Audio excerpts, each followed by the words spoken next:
Hello, everybody. Welcome to the latest and greatest episode of Verado.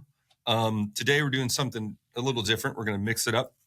We've got Ben Brendle, who works with Harris WebWorks, the agency, and we're going to talk about PIM Systems. We're going to give you some highlights, 6 reasons a PIM system can help your company. But in the way of introductions, Ben is business analyst, somewhat solutions architect, somewhat project management for the agency, kind of a Swiss Army knife, has a lot of experience in automotive and all things product data, etc. So Ben, thank you. Welcome. Yeah, happy to be here. All right.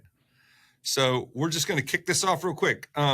PIM systems, they're getting a lot of traction in the industry. A lot of people are not really sure what they are, how they can benefit them.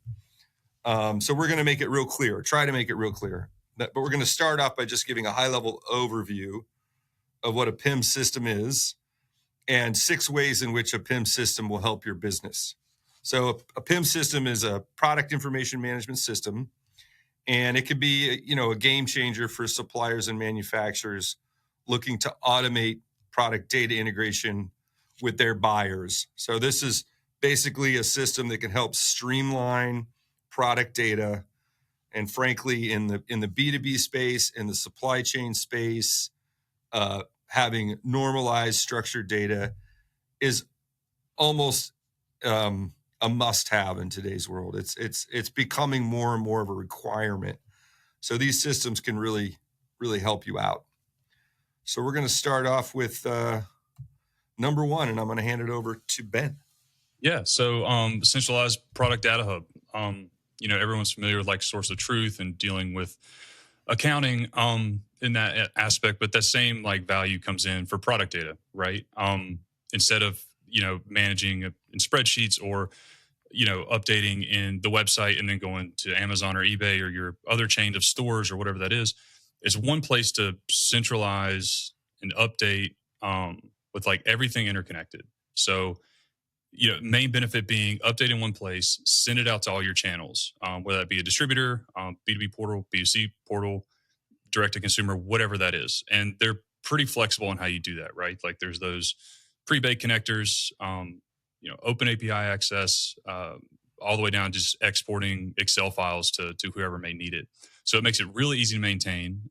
You can track changes, who made the changes, and when it comes to just controlling the validation of your data, it's super important. So everything being centralized in one place, it makes sense, but not a lot of people are doing it. Yeah, exactly. And you just touched on syndication. So basically, the single source of truth is kind of the main thing. Kind of get all of your data in one spot. And it depends. If you're a manufacturer, you want to do this. If you're a distributor, you want to do this. But if you're a manufacturer, you can actually start to syndicate your data out. Either type of company can do it. But basically what the buyers are wanting is you to put your data into a format that they can absorb. And there's a lot of different ways to absorb it. You can absorb it as an XML, a CSV, through an API or an old EDI system. But if it's not formatted before it hits that system will reject it. And a lot of the distributors, the big distributors, are now requiring this.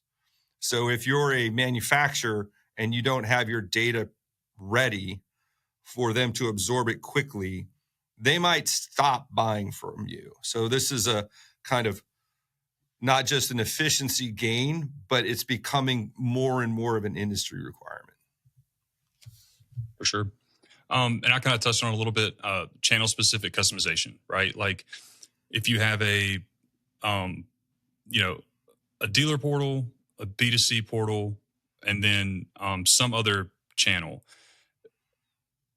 not all the attributes in all your products can be valid there, right? Some distributors are going to care about some pieces of fitment data where someone on the front end might not care about it. I'll use shipping weights and DIMs, for example, in a box. A distributor is going to care about that.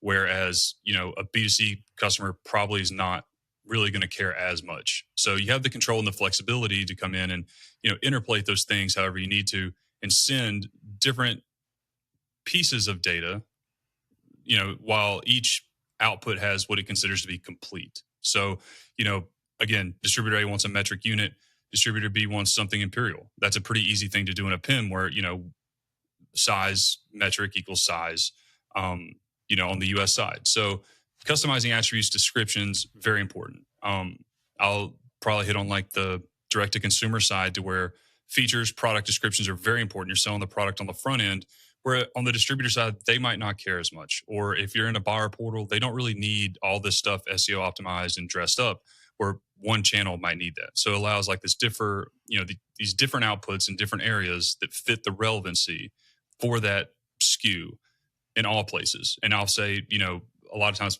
people aren't necessarily doing price in a PIM. They might be passing price from an ERP into a PIM, but it also lets you distribute that price in different layers in different places. So exactly.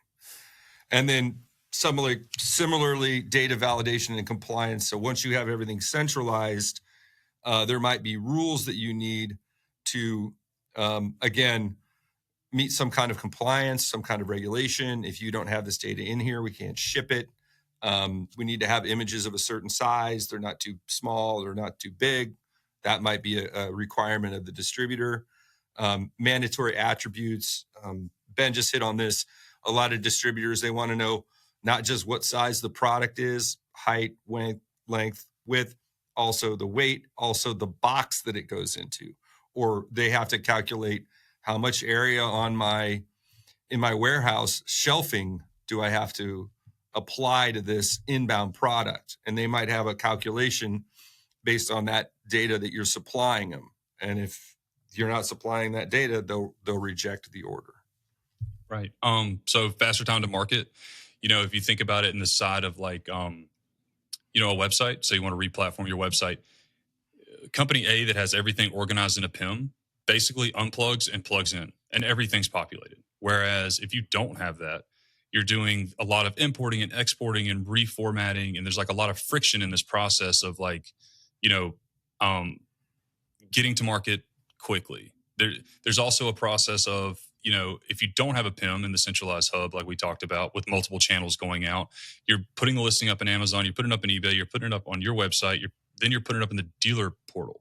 That's, more than 4 times as long. She's like, well, you're putting it in 4 places. It's like, well, if you put everything relevant to that product, whether it's completely dressed up content all the way down to like the bare bones, like attribute of a dimension or a weight, you get to sit there and pick what goes into each place. You don't have to worry about is, front end A, B, or C all aligning.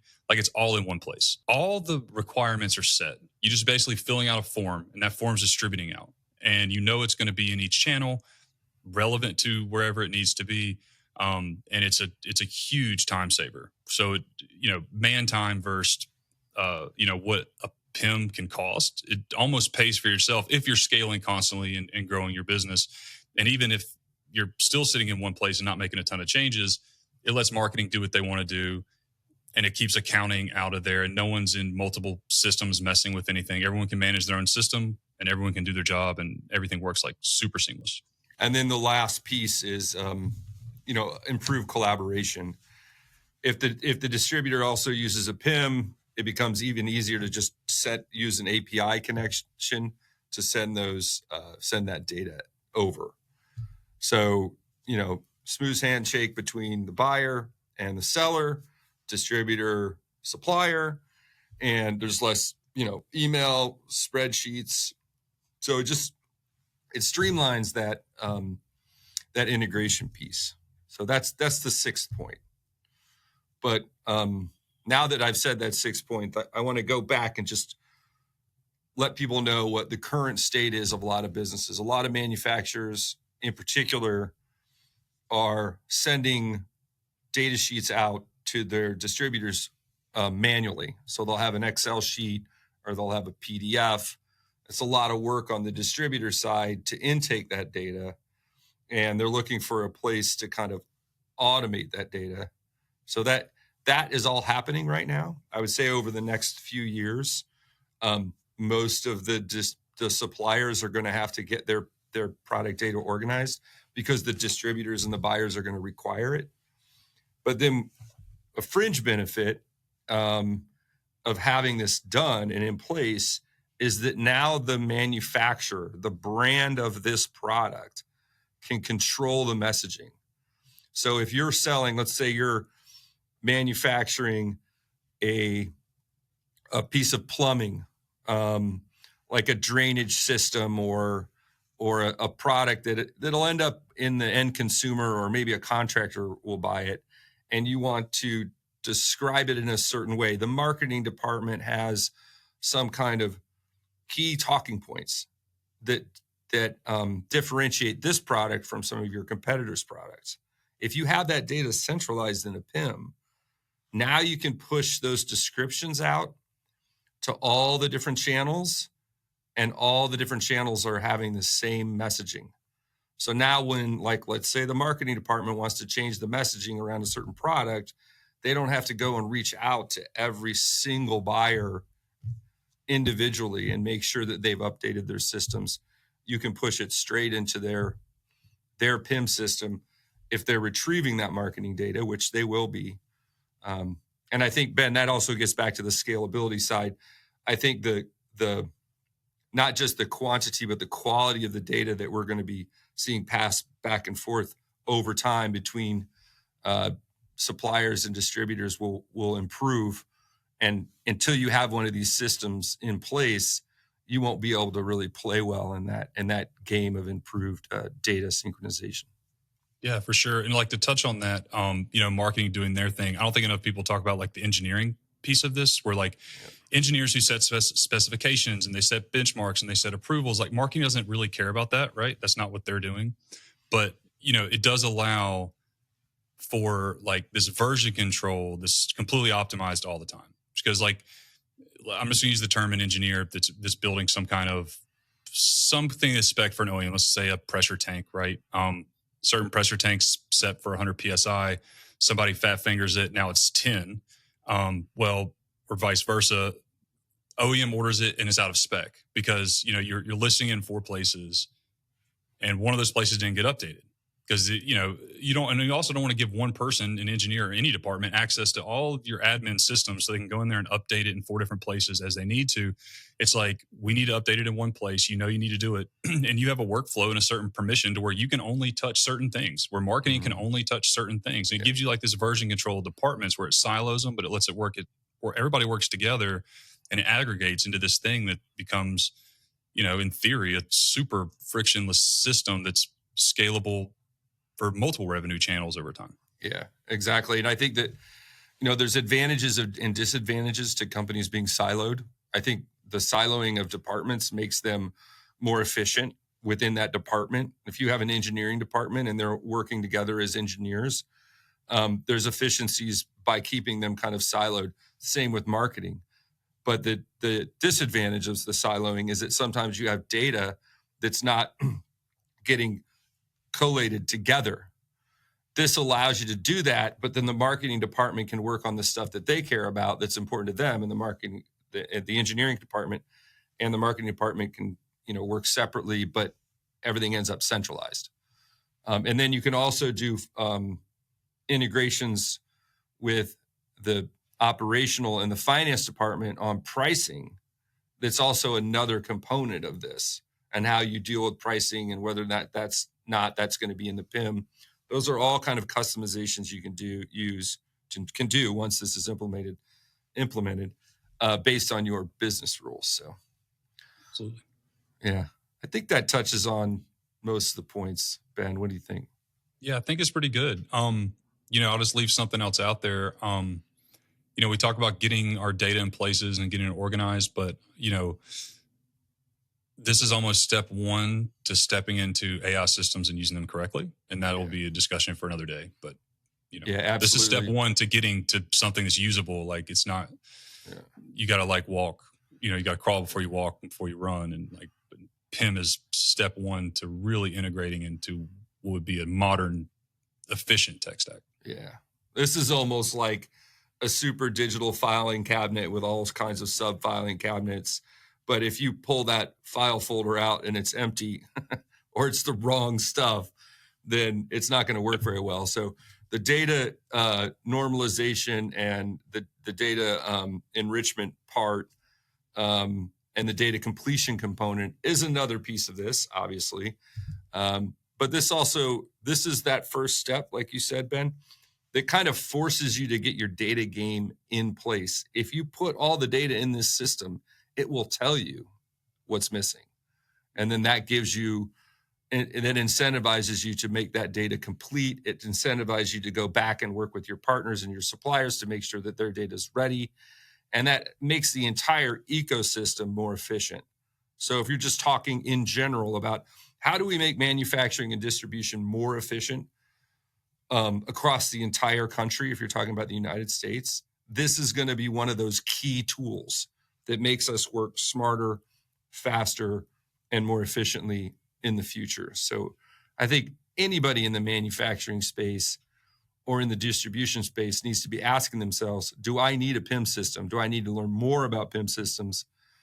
And if you put yourself in that category, then just, reach out to us. I'm glad you're watching the podcast. Our agency is certified on some PIM systems, Harris WebWorks. You can come and see us on, look for us online. And of course, keep following the podcast.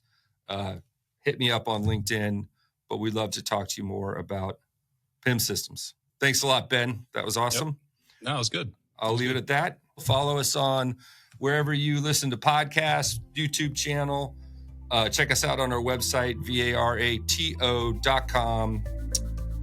That's it. Thanks.